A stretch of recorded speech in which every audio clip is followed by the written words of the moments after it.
at equilibrium responds to changes in temperature. Le Chatelier's principle states that a chemical system at equilibrium always works to restore equilibrium when it is stressed. To consider what happens to a system at equilibrium when temperature is changed, you must first consider the energetics of the reaction in question. If the forward reaction is exothermic, then the reverse reaction must be endothermic. Let's examine this hypothetical reaction where reactant A reacts with reactant B to produce product C and product D, with a change in heat of minus 75 kilojoules. This means that when the forward reaction occurs, 75 kilojoules of energy is released and 75 kilojoules is absorbed when the reverse reaction occurs.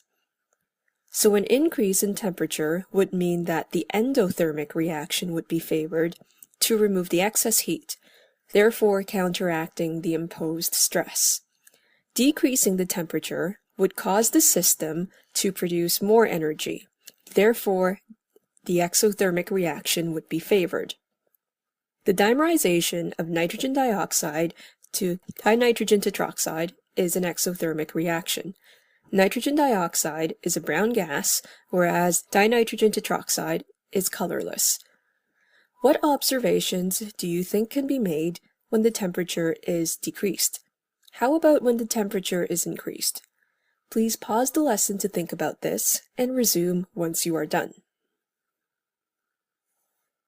A decrease in temperature favors the exothermic reaction, so more dinitrogen tetroxide is produced. Since it is a colorless gas, the mixture should appear paler.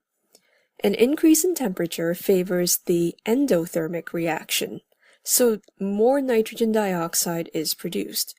The mixture should therefore appear darker brown. Addition of a catalyst does not affect the position of equilibrium as it increases the rate of both the forward and reverse reactions. It only quickens the attainment of equilibrium. Let's return to the example of you digging a hole and your friend refilling it while you dig. Imagine that you are both given much larger shovels. The size of the hole still remains constant, but with each dig or fill, more soil is removed or filled. In conclusion, when the temperature of a system at equilibrium is increased, the endothermic reaction is favored. When the temperature of a system at equilibrium is decreased, the exothermic reaction is favored. Adding a catalyst has no effect on the position of equilibrium.